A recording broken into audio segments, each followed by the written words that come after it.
Assalamualaikum warahmatullahi wabarakatuh. Selamat pagi, bertemu lagi dengan channel Belajar Hukum. Nah, kali ini kita mau bahas tentang hukum pidana, yaitu terkait dengan penerapan penggunaan barang bukti ilegal di pengadilan. Nah, seperti apa itu prakteknya di Indonesia, kemudian bagaimana penjelasannya. Nah, kita akan rangkum di sini. Nah, ini bahasan yang cukup menarik karena banyak sekali terjadi praktek ya terkait dengan hal ini, kemudian bagaimana regulasi yang mengatur. Nah, ini menarik untuk disimak ya. Nah, sebelumnya saya disclaimer dulu. Yang pertama, video ini hanya untuk tujuan edukasi atau bagi pengalaman. Yang kedua, bukan nasihat hukum. Dan yang ketiga, kemungkinan juga telah out of date karena adanya perubahan-perubahan. Dan yang paling penting, video ini saya sarikan dari artikel hukum praktek penerapan exclusionary rules di Indonesia yang ditulis oleh Adam Ilyas pada Masalah-masalah Hukum Jilid 50 nomor 1.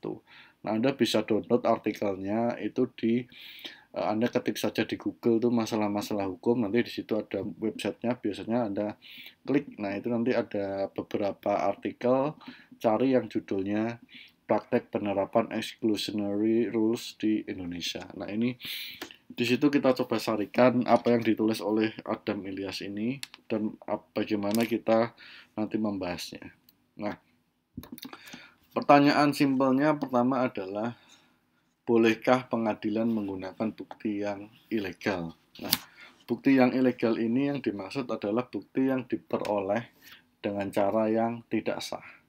Artinya bisa melalui pemerasan, bisa melalui penipuan, atau manipulasi maupun rekayasa bukti. Nah, jawabannya kalau kita melihat hukum patokannya di Amerika, jawabannya tidak boleh. Ya, kenapa tidak boleh? Karena ada sebuah doktrin ya. Doktrin namanya fruit from the poisonous tree, artinya buah yang berasal dari pohon yang beracun. Nah, itu artinya bukti yang diperoleh dengan cara yang tidak sah tidak dapat digunakan. Nah, itulah yang disebut dengan exclusionary rules. Artinya bukti-bukti yang ilegal tadi nggak akan bisa dipakai atau dianggap tidak pernah ada, seperti itu. Nah, ya tadi ya, jadi karena bukti yang itu diperoleh dengan cara yang tidak benar itu tidak diperkenankan, maka penegak hukum pun dilarang menggunakannya. Nah, lalu bagaimana prakteknya di Indonesia? Nah, ini saya ambil dari artikel tadi bahwa keberlakuan exclusionary rules ini tidak serta-merta membuat bukti tersebut tidak dapat diajukan. Hanya membuat derajat pembuktiannya saja menjadi berkurang. Ini menurut Atma Sasmita 1983 pada artikel yang tadi saya sampaikan. Nah, ini agak aneh, kenapa? Karena memang terjadi perbedaan praktek antara penerapan exclusionary rules di Amerika dengan di Indonesia. Ya, nah, apa yang menyebabkan hal tersebut? Ya, artinya kenapa kok di Indonesia itu tidak bisa serta-merta tidak dipakai gitu. Nah, yang pertama adalah di KUHP atau KUHAP itu kalau kita lihat ya, tidak diatur secara jelas atau kita tidak menemukan mengenai akibat atas penggunaan bukti yang diperoleh dengan cara yang tidak sah atau ilegal. Ya, jadi tidak tahu kita. Kemudian tidak ada lembaga independen yang berwenang untuk menentukan sah atau tidaknya suatu bukti. Nah, salah satu contoh yang sangat baik disampaikan pada artikel itu adalah ketika ada seorang warga, anggap aja masyarakat biasa ya, itu ditangkap oleh pihak yang berwajib, kemudian didakwa bersalah karena dianggap sebagai provokator demo atau provokator kerusuhan. Nah, menurut artikel tersebut, nah si warga ini atau si terdakwa ini yang ditangkap ini untuk mendapatkan pengakuannya dia disiksa.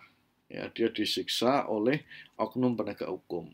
Nah, karena dia tidak tahan disiksa, kemudian dia mengaku bahwa dialah yang memang memprovokasi adanya kerusuhan atau keributan pada demo tersebut. Nah, menjadi permasalahan ketika sistem praktek pengadilan di Indonesia itu tidak bisa menerapkan tadi exclusionary rules. Kenapa?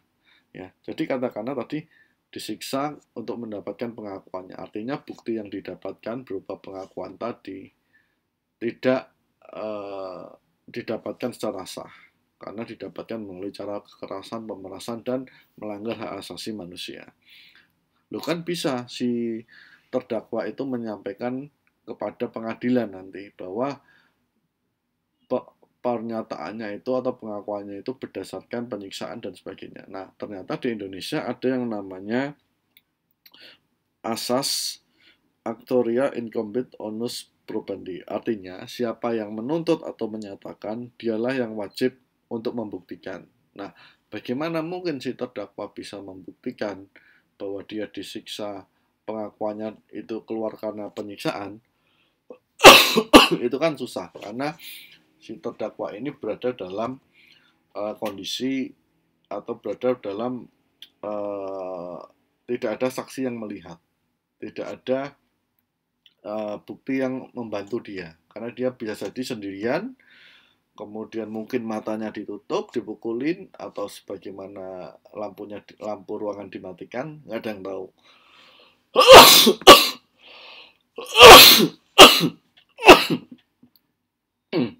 Sorry. Nah, itu jadi kendalanya. Yang kedua, orang mungkin bisa bilang, ya sudah kalau gitu diajukan saja ke pra-peradilan ketika dia menyampaikan itu kepada katakanlah LBH yang mendampingi. Nah, pra-peradilan itu sifatnya pasif, artinya hanya bisa kalau ada yang mengajukan. Itu yang pertama kelemahannya. Yang kedua, bagaimana jika pihak yang didakwa tadi adalah seseorang yang ekonominya berada pada ekonomi yang rendah atau di bawah. Jangankan untuk memahami apa itu aspek hukum, untuk menghidupi makan sehari-hari saja susah, apalagi nanti mungkin menyewa pengacara atau menyewa bantuan hukum, seperti itu. Nah, artinya di sini ada ketimpangan. Nah, itu salah satu hal yang disampaikan kenapa exclusionary rules itu tidak bisa berjalan dengan baik di Indonesia. Nah, sebenarnya penerapan exclusionary rules ini sangat baik ya kalau memang ini bisa diterapkan secara sungguh-sungguh. Artinya memang kita harus sama-sama sepakat dulu bahwa bukti yang diperoleh dengan cara ilegal atau melawan hukum jelas bukti yang tidak bisa dipakai di pengadilan itu. Ya, kenapa? Ketika logikanya seperti ini, ketika hakim mendapatkan bukti yang sah saja, bukti yang didapatkan benar melalui cara yang sah, itu saja hakim bisa ragu-ragu kan. Hakim bisa mempertanyakan mengenai kekuatan bukti tersebut. Apalagi bukti yang didapat dari melawan hukum atau didapat dari hal-hal yang ilegal. Nah, harusnya kalau dari logika seperti itu, bukti yang disampaikan dengan cara melawan hukum jelas-jelas tidak bisa digunakan di pengadilan. Ya, seperti itu. Nah, kita berharap akan ada perubahan KUHP atau KUHAP lah ya, terkait dengan praktek pengadilan terutama pidana di Indonesia dikaitkan dengan hak asasi manusia, terutama untuk masyarakat-masyarakat yang memang dalam kondisi tidak mampu atau miskin, kemudian dia dijerat atau didakwa atau disangkakan pasal-pasal yang berkaitan dengan tindak pidana di mana dia sendiri mungkin tidak paham akan hak-haknya. Nah, di sini harusnya hadir peran negara dalam bentuk kebijakan maupun dalam bentuk struktur untuk melindungi hak warga negaranya. Bisa jadi benar mungkin memang salah, tetapi hak-haknya tetap harus dilindungi.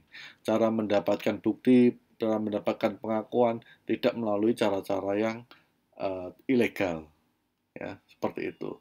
Itu baru terkait dengan pidana. Nanti bagaimana dengan rekayasa pembuktian bukti-bukti yang lain. Nah, Kalau exclusionary rules ini berjalan dengan sempurna, berjalan dengan baik, maka tingkat kepercayaan pengadilan akan menaik di mata masyarakat. Ya, karena memang bukti yang didapatkan itu berasal dari cara yang benar, ya seperti itu. Nah, kemudian kita juga berharap ada suatu lembaga, ya, lembaga yang independen, lembaga yang bisa bertugas untuk menentukan bahwa bukti yang disampaikan ke pengadilan itu adalah bukti yang sah atau bukti yang tidak sah. Nah, tidak sah ini dimaknai dengan tadi ya, bukti yang diperoleh dengan cara-cara yang melawan hukum. Nah, bagi ditemukan bukti yang tidak sah kemudian diajukan ke pengadilan, maka kepada oknum aparat penegak hukum itu harus ada sanksi hukumnya. Ya, sebagaimana di Amerika pun ada seperti itu.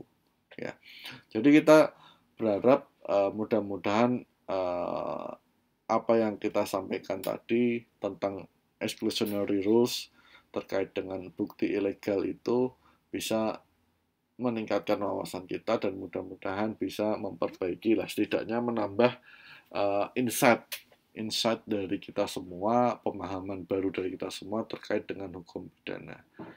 Kurang lebihnya saya mohon maaf kalau ada kesalahan atau kekeliruan. Jika memang nanti ada hal-hal yang tidak berkenan, silakan disampaikan saja.